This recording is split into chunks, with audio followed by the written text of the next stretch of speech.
నమస్కారం ETV news కు స్వాగతం. ముందుగా ముఖ్యాంశాలు. 2017 జూన్ 2 లోపు వచ్చే వారందరికీ స్థానికత. ఆంధ్రప్రదేశ్ మంత్రివర్గం నిర్ణయం. ఇసుక అక్రమాల్లో సొంత పార్టీ నేతలున్న చర్యలు.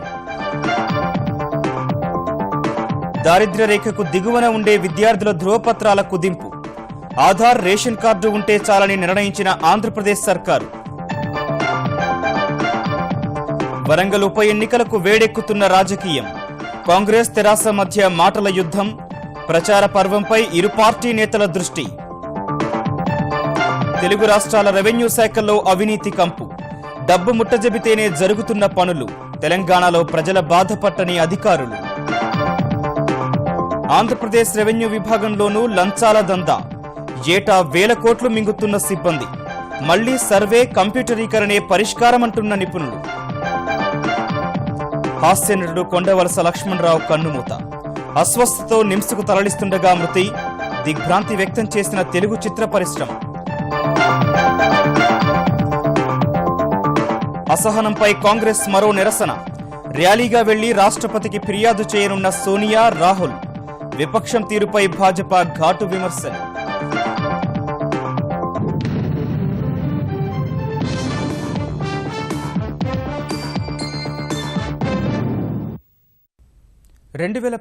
జూన్ 2 లోపు రాష్ట్రానికి వచ్చేవారిని ఆంధ్రప్రదేశ్లో స్థానికులుగా గుర్తించాలని చంద్రబాబు సర్కారు నిర్ణయించింది. ఈ మేరకు మంత్రివర్గ సమావేశంలో కీలక నిర్ణయం తీసుకుంది. మౌలిక వస్తుల లీజులు 99 ఏళ్లకు పెంపు. ఇసుక అక్రమార్కులు సొంత పార్టీ ఎమ్మెల్యేలైనా సరే చర్యలు తీసుకోవాలని మంత్రివర్గం తీర్మానించింది. కాపు కార్పొరేషన్ ఏర్పాటు చేసిన ప్రభుత్వం తదుపరి మంత్రిమండలి సమావేశానికల్లా ప్రత్యేక బీసీ కమిషన్ ఏర్పాటు చేయాలని నిర్ణయించింది.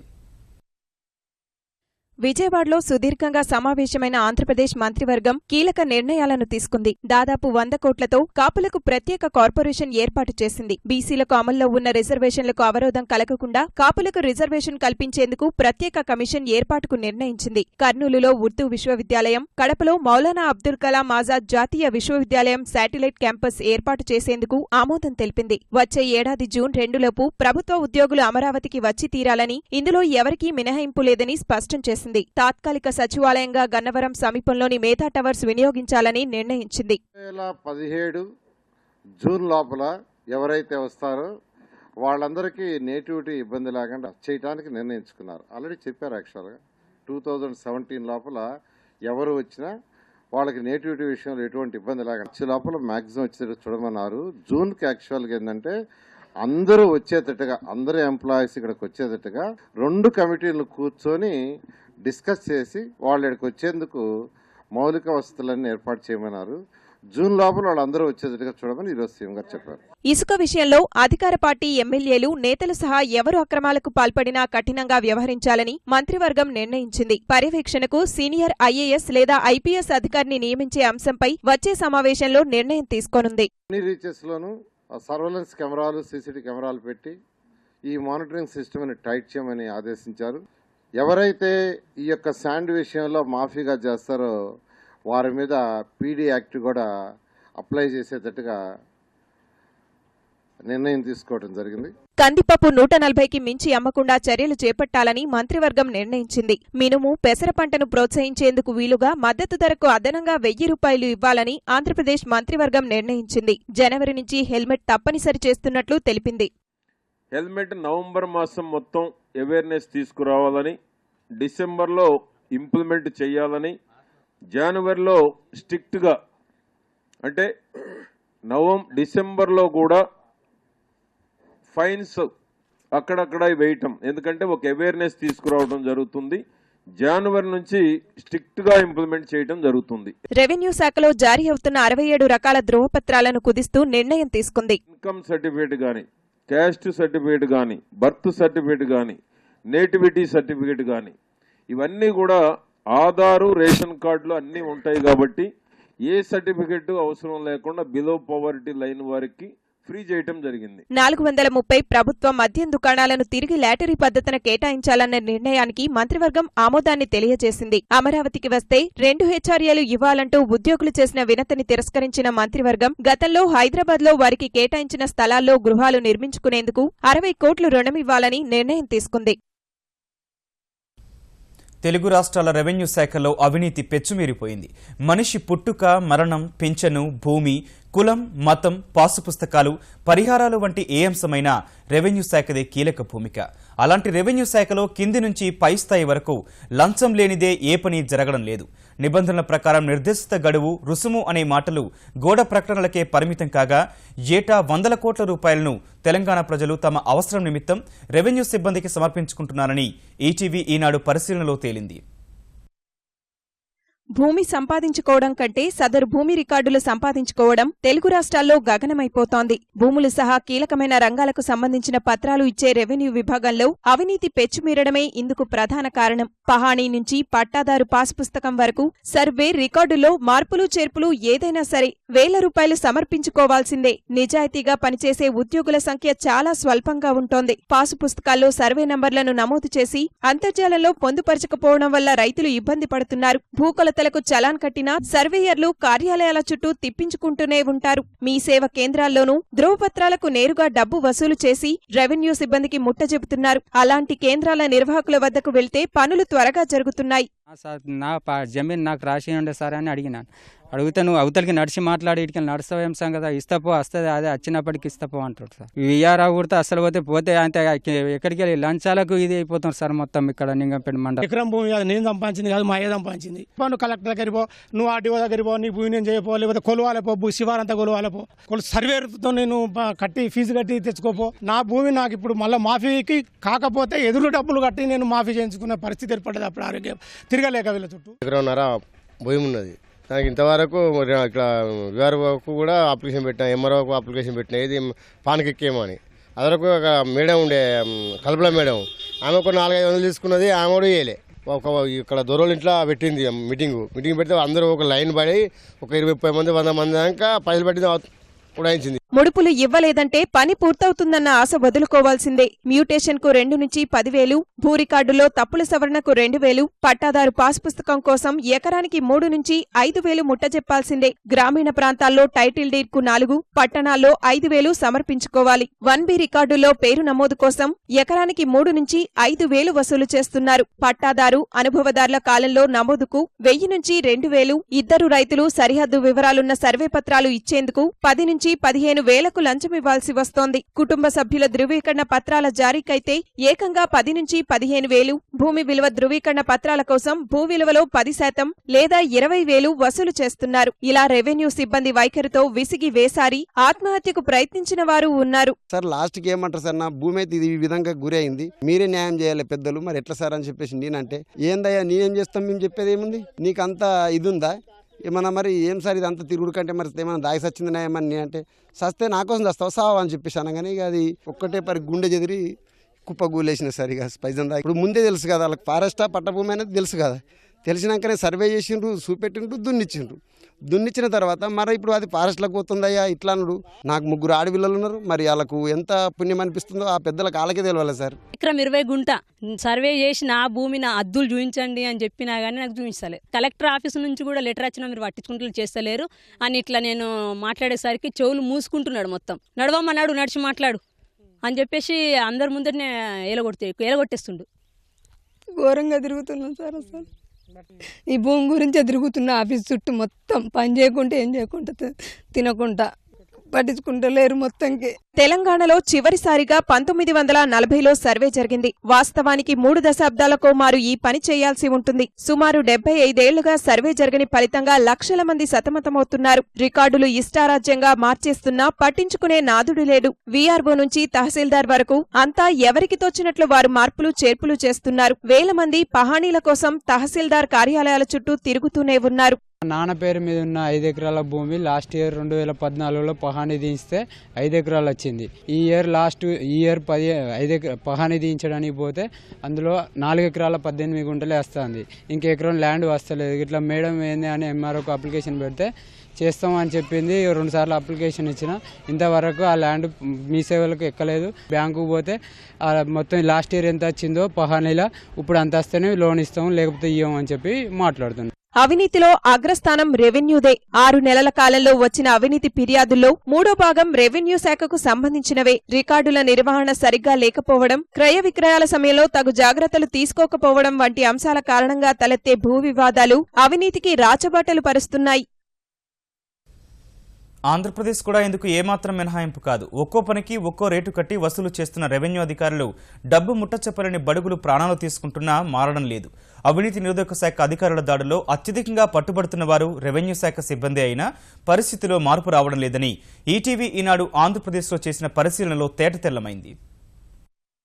ప్రభుత్వ పథకాల అమలు, పర్యవేక్షణ, అర్హుల ఎంపికలో కీలక పాత్ర పోషించే రెవెన్యూ శాఖలో గ్రామ సహాయకుడు నుంచి తహసీల్దార్ వరకు అందరితో నిత్యం ప్రజలకు ఎన్నో అవసరాలుంటాయి. ప్రభుత్వం ఇచ్చే జీతం కంటే లంచాలకే ఆ శాఖలో సిబ్బంది అత్యధిక ప్రాధాన్యమిస్తారన్నది బహిరంగ రహస్యమే. చేతులు తడిపితే గాని రెవెన్యూ శాఖలో దస్త్రాలు తెరుచుకోవు, ధృవీకరణ పత్రం మీద ముద్రపడదు. గుంటూరు జిల్లాలో ప్రత్యేక ప్రధాన కార్యదర్శి స్థాయిలో ఉన్న ఐఏఎస్ అధికారి బంధువులకే చుక్కలు చూపించారు కొందరు రెవెన్యూ అధికారులు. ఇక సామాన్యుల పరిస్థితి ఎలా ఉంటుందో అర్థం చేసుకోవచ్చు. ఒక తహసీల్దార్ కార్యాలయ పరిధిలో పనుల నిమిత్తం వచ్చేవారు సమర్పించుకునే మొత్తం రోజుకు 60,000 పైనే ఉంటుందని ఒక అంచనా. భూముల విషయానికొస్తే సర్వేయర్ల నుంచి సమస్య మొదలవుతుంది. లంచం ముట్టనిదే సదరు సర్వేయర్ దర్శనం దొరకదు. విశాఖ, కాకినాడ వంటి ప్రాంతాల్లోని భూకుంభకోణాల్లో సర్వేయర్ల పాత్రే ఎక్కువని అవినీతి నిరోధక శాఖ కేసుల చిట్టానే చెబుతోంది. సివిల్ ఇంజనీరింగ్ విద్యార్థులతో సర్వే చేయించాలన్న ప్రతిపాదన కాగితాలు దాటడం లేదు.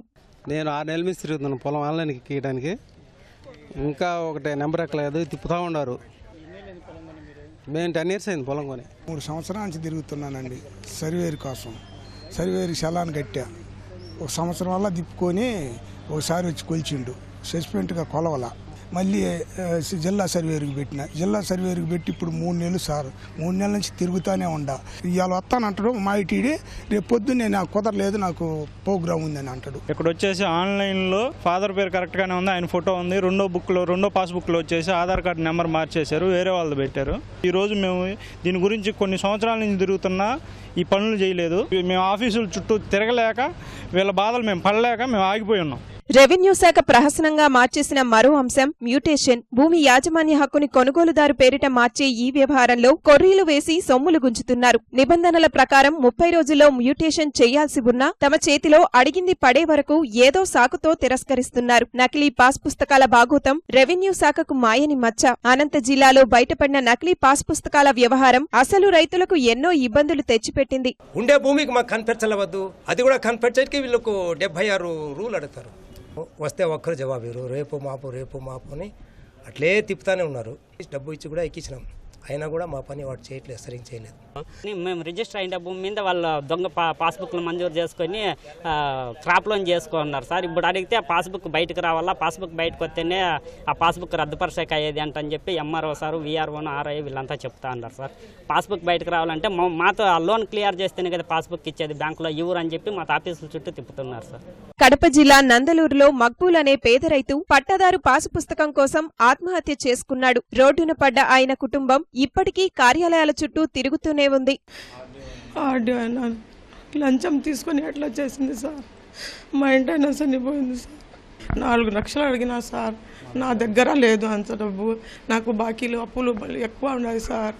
అన్నం లేకుండా మా ఆయన చచ్చిపోయింది సార్. ఆ సర్వే చేసిన తర్వాత ఇది ఫోర్జరీ పాస్ పుస్తకాలే అని చెప్పి తేలిన తర్వాత ఎంఆర్ఓ వచ్చి పేపరు ఆర్డీఓకి పంపాలన్నా 4 లక్షలు అడుగుతున్నాడు సార్. అంత స్తోమత లేదు నా దగ్గర అని చెప్పి ఆర్డీఓ గారికి కూడా పోయి వినిపించారు సార్. నువ్వు ఎట్లయినా సాగుయా, నాకు తెలియదు, ఆ పేపర్ వచ్చిన తర్వాత నీ పనులు జరుగుతాయి అని చెప్పి చెప్పినాడు సార్. ఇచ్చే 4 లక్షలు నేనే కాదు తినేది, నేను తినాలా, దీంట్లో ఈ భాగం వచ్చి ఆర్డీఓకి కూడా భాగం ఉండదు అని చెప్పి చెప్పినాడు సార్. ఒకవేళ ఫిర్యాదు చేస్తే రెవెన్యూ అధికారులు, సిబ్బంది పగ సాధించే ప్రయత్నాలు చేస్తుండటంతో బాధితులు మిన్నకుండిపోతున్నారు. ఒక్కో పనికి ఒక్కో రేటు పెట్టి లంచాల కోసం రికార్డులే మార్చేస్తున్న రెవెన్యూ సిబ్బంది అవినీతికి అడ్డుకట్ట పడాలంటే రీసర్వే, ఆధునీకరణ, కంప్యూటరీకరణే మార్గమని నిపుణులు సూచిస్తున్నారు. 2014 ఎన్నికల్లో తెరాస హామీ ఇచ్చి అమలు చేయని అంశాలనే వరంగల్ ఉప ఎన్నికల్లో ప్రచారంగా మలచాలని కాంగ్రెస్ తెలంగాణ నాయకత్వం శ్రేణులకు సూచించింది. ప్రచార వ్యూహంపై గాంధీభవన్లో సమావేశమై చర్చించిన సీనియర్ కాంగ్రెస్ నేతలు ఈ నెల 4 నుంచి ప్రచారం ప్రారంభించి 6-7 తేదీల్లో కాంగ్రెస్ జెండా పండుగ నిర్వహించాలని పిలుపునిచ్చారు. 8 నుంచి 14 వరకు ఇంటింటి ప్రచారం, 17న పరకాల, 16న వర్ధన్నపేట, 17న స్టేషన్ ఘన్పూర్, 18న పాలకుర్తి, 19న వరంగల్లో బహిరంగ సభలు నిర్వహించాలని నిర్ణయించారు. నియోజకవర్గాల వారీగా మాజీ మంత్రులు సీనియర్ నేతలకు బాధ్యతలు అప్పగించారు. ఎన్నిక అభ్యర్థుల విషయం కాదు, ఇది Congress party versus TRS party. ఈ సవాల్ని మేము స్వీకరిస్తున్నాం అని చెప్పి మేము మనం చేస్తున్నాం. ఇక్కడ కేసీఆర్, అక్కడ మోదీ ఘోరంగా విఫలమయ్యారు. ఈ ఎన్నికల్లో వాళ్ళు చెప్పిన అబద్ధపు మాటలు, బూటకపు వాగ్దానాలు ఇవన్నీ ఏవీ నెరవేరలేదు. వరంగల్ ఉప ఎన్నికల వేళ కాంగ్రెస్ చేస్తున్న విమర్శలపై అధికార తెరాస ఎదురుదాడి మొదలుపెట్టింది.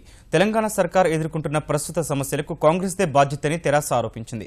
రాష్ట్ర విభజనలో కాంగ్రెస్ ముందు చూపుతో వ్యవహరించనందునే ఇప్పటికీ అనేక సమస్యలు అపరిష్కృతంగా ఉన్నాయని తెరాస ఎంపీ వినోద్ ధ్వజమెత్తారు. ఉండదంటే మీ కరెంట్ తెచ్చి చూపించినాం. ప్రజలు ఎందుకు ఓటేయారండి? 3 నెలలైతే ఉదయం పూటనే కరెంట్ ఇస్తామని చెప్తున్నాం. రైతులకి వద్దంటారా? రైతులు బ్రహ్మాండంగా సంతోషంగా ఉన్నారు. ఈ రోజు పోలింగ్ రోజు నువ్వు వద్దన్న లైన్లో క్యూలో నిలబడి ప్రజలు తమ ఓటు వేసి తెలంగాణ ప్రభుత్వానికి మద్దతుగా ఓటేసిపోతారు. చూద్దురు మీరు ఉత్తమ్ కుమార్ రెడ్డి గారు, జానారెడ్డి గారు. కార్మిక శాఖలో లంచం అడిగే అధికారులపై చర్యలు తప్పవని తెలంగాణ కార్మిక శాఖ మంత్రి నాయని నరసింహారెడ్డి హెచ్చరించారు. హైదరాబాద్లో భవన నిర్మాణ కార్మిక సంఘం వార్షికోత్సవానికి హాజరైన ఆయన ఆ శాఖలో పథకాల అమలు తీరును అడిగి తెలుసుకున్నారు. ప్రమాదవశాత్తు మరణించిన వారికి ప్రభుత్వం 5 లక్షలు ప్రకటించినప్పటికీ అధికారులు ఇవ్వడం లేదని, నల్గొండకు చెందిన కార్మికులు ఫిర్యాదు చేయగా అవకతవకలకు పాల్పడితే సహించేది లేదని మంత్రి స్పష్టం చేశారు.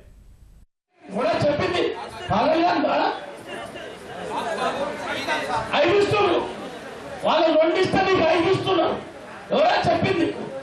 ఇవ్వకపోతే వాళ్ళ ప్రాంతం ఆఫీసర్ కూడా అది తప్పకుండా ఇస్తారు. ఇస్తారా? అందరూ ఇస్తున్నారు. కొన్ని దగ్గర ఇస్తారా? ఇప్పిస్తాం. ఆంధ్రప్రదేశ్లోని భారీ వాణిజ్య సముదాయాల్లోనూ కిలో కందిపప్పు 140 రూపాయలకు విక్రయించేలా చర్యలు తీసుకుంటున్నట్లు పౌర సరఫరాల శాఖ మంత్రి పరిటాల సునీత తెలిపారు. విజయవాడ శివార్లోని ఓ షాపింగ్ మాల్లో కందిపప్పు కౌంటర్ ప్రారంభించిన ఆమె ప్రజలకు అందుబాటు ధరలో కందిపప్పు విక్రయించాలన్న ప్రభుత్వ విజ్ఞప్తికి దుకాణదారులు ముందుకు రావడం పట్ల సంతోషం వ్యక్తం చేశారు. మేము దాదాపు 4 నెలల నుంచి ప్రభుత్వం కొని వాళ్ళకి 50 రూపాయలకి కేజీ కందిపప్పు ప్రతి కార్డుదారులు కూడా మేము అందజేస్తున్నాం. కొంతమంది డీలర్లు డీడీలు కట్టకపోతే వాళ్ళని కూడా డీడీలు కట్టి కందిపప్పు తీసుకుపోయి ప్రతి కార్డుదారులకు కూడా అందిమని మేము ఎన్నోసార్లు కూడా చెప్పాం. ఇప్పటిదాకా మేము 4 నెలల నుంచి మేము కొన్నాం. దాదాపు 32,000 మెట్రిక్ టన్నులు కూడా కొనేది కూడా జరిగింది. ఇప్పటి వరకు 280 కోట్ల వరకు ప్రభుత్వం మీద భారం పడింది. వికలాంగులకు అన్ని పోటీ, ప్రవేశ, సాధారణ పరీక్షల్లో అదనపు సమయాన్ని ఇస్తూ ఆంధ్రప్రదేశ్ ప్రభుత్వం ఉత్తర్వులు జారీ చేసింది. జాతీయ మానవ హక్కుల మార్గదర్శకాల మేరకు ఈ ఉత్తర్వులు వెలువడించింది. సహాయకుడితో సమాధానాలు రాసే బధిరులు, సెరిబ్రల్ ప్లాసీ బాధితులు, లోకోమోటార్ వైకల్యంతో బాధపడేవారు, 2 చేతులు పనిచేయని వారికి ప్రతి గంటకు 20 నిమిషాలు అదనంగా పరీక్ష రాసే అవకాశం ఇవ్వాలని ఉత్తర్వుల్లో ఆంధ్రప్రదేశ్ సర్కారు పేర్కొంది. సిగరెట్లను ఒకేసారి నిషేధించడం కన్నా వాటి వల్ల జరిగే నష్టాలను ప్రజలకు తెలియజేస్తే ఎక్కువ ఉపయోగం ఉంటుందని దర్శకుడు రాజమౌళి సూచించారు. హైదరాబాద్లోని అమెరికన్ ఆంకాలజీ ఇన్స్టిట్యూట్ సిగరెట్ వినియోగానికి వ్యతిరేకంగా చేపట్టిన అవగాహన కార్యక్రమంలో పాల్గొన్న ఆయన 25 అడుగుల సిగరెట్ దిష్టిబొమ్మను దహనం చేశారు. మన ప్రపంచంలో అందరికన్నా మనం ముఖ్యం, మనకు మన ఆరోగ్యం ముఖ్యం. సో మన ఆరోగ్యం మీద సిగరెట్ అనేది పెత్తనం చలాయించకూడదు. సో దాని తాలూకు చెడునేదో మన ప్రజలకు చెప్పి ప్రజల సైడ్ నుంచి మాకు ఇది వద్దు అనిపించేలా చేసుకోవాలి. కానీ సో ఫోర్స్ఫుల్గా ఎవరి మీదన్నా ఏదన్నా ఫోర్స్గా చేయడం అనేది జరగదు. అది అమెరికా లాంటి స్ట్రాంగ్ పోలీస్ నెట్వర్క్ ఉండి స్ట్రాంగ్ పొలిటికల్ విల్ ఉన్న కంట్రీలోనే డ్రింకింగ్ బ్యాన్ చేయాలంటే అవ్వలేదండి. విలక్షణ నటనతో వెండితెరపై హాస్యాన్ని పంచిన నటుడు కొండవలస లక్ష్మణరావు ఇక లేరు. కొంతకాలంగా అనారోగ్యంతో బాధపడుతున్న ఆయన్ను చికిత్స నిమిత్తం రాత్రి హైదరాబాద్లో నిమ్స్కు తరలిస్తుండగా తుదిశ్వాస విడిచారు. నాటక రంగం నుంచి 2002లో చిత్రసీమలో అడుగుపెట్టిన కొండవలస లక్ష్మణరావు తనదైన హాస్యంతో తెలుగు ప్రేక్షకులను కడుపుబ్బా నవ్వించారు. శ్రీకాకుళం జిల్లాకు చెందిన ఆయన అవును వాళ్ళిద్దరూ ఇష్టపడ్డారు చిత్రంతో వెండితెరకు పరిచయమై అయితే ఓకే అనే సంభాషణతో మంచి గుర్తింపు తెచ్చుకున్నారు. దాదాపు 300 చిత్రాల్లో నటించిన కొండవలస 1000కి పైగా నాటకాల్లో నటించారు. కొండవలస ఆకస్మిక మరణంపై చిత్ర పరిశ్రమ దిగ్భ్రాంతి వ్యక్తం చేసింది. విదేశాల్లో ఉన్న కుమార్తె వచ్చిన తర్వాత అంత్యక్రియలు నిర్వహించనున్నారు. దేశంలో అసహనం అంతకంతకు పెరిగిపోతుందని పదే ఆరోపిస్తోన్న కాంగ్రెస్ రాజ్యాంగ అధికారాన్ని ఉపయోగించి అలాంటి వాతావరణాన్ని సరిదిద్దాల్సిందిగా రాష్ట్రపతిని కోరాలని నిర్ణయించింది. అధ్యక్షురాలు సోనియా గాంధీ, ఉపాధ్యక్షుడు రాహుల్ గాంధీ నేతృత్వంలో పార్లమెంట్ నుంచి రాష్ట్రపతి భవన్ వరకు ర్యాలీ చేపట్టనున్న కాంగ్రెస్ బృందం దేశంలోని ప్రస్తుత పరిస్థితుల్ని ప్రణబ్ ముఖర్జీకి వివరించనుంది. దేశాధినేతగా అసహనపూరిత వాతావరణానికి ముగింపు పలికేలా చర్యలు చేపట్టాలని కోరనుంది. ఈ ర్యాలీకి సన్నాహకంగా సోమవారం సాయంత్రం రాష్ట్రపతి ప్రణబ్తో సోనియా భేటీ అయ్యారు. సహనశీలతపై కాంగ్రెస్ మాట్లాడడం విడ్డూరంగా ఉందని కేంద్ర పట్టణాభివృద్ధి శాఖ మంత్రి వెంకయ్య నాయుడు ఎద్దేవా చేశారు. రాష్ట్రపతిని కాంగ్రెస్ బృందం కలవనుందన్న వార్తలపై స్పందించిన ఆయన విపక్షంపై తీవ్రస్థాయిలో ధ్వజమెత్తారు. Congress talking about intolerance is the joke of the century. Congress talking about intolerance is like devils quoting scriptures. The Congress and its friends are intolerant towards the people's mandate. They are having sleepless nights because Congress party is not able to fight us politically on issues. So they are trying to divert the attention and then try to defame on certain incidents happened in the Congress-ruled states. In the coming days also, in spite of all these provocations, the government is very clear, committed to the path of development. జాతీయ ఉపాధి హామీ పథకం అమలు తీరుపై supreme court అసంతృప్తి వ్యక్తం చేసింది. ఈ పథకం అమల్లో లొసుగులపై దాఖలైన ప్రజా ప్రయోజన వ్యాజ్యంపై విచారణ చేపట్టిన సుప్రీం ప్రధాన న్యాయమూర్తి జస్టిస్ హెచ్ఎల్ దత్తు నేతృత్వంలోని ధర్మాసనం కేంద్రానికి నోటీసులు జారీ చేసింది. ఉపాధి కూలీల వేతనాలు నష్టపరిహారం చెల్లింపులో జాప్యాన్ని నివారించాలని కేంద్రానికి దిశానిర్దేశం చేసింది. రాష్ట్ర ప్రభుత్వాలు కూడా ఈ విషయంలో చురుగ్గా వ్యవహరించాలని సూచించింది. ఈ కేసులో ఇంకా ఏమైనా అదనపు అంశాలను దాఖలు చేయాలని భావిస్తే తదుపరి వాదన సమయంలో పూర్తి చేయాలని పిటిషన్ తరఫు న్యాయవాదికి ధర్మాసనం సూచించింది. ఈటీవీ న్యూస్ సమాప్తం. నమస్కారం.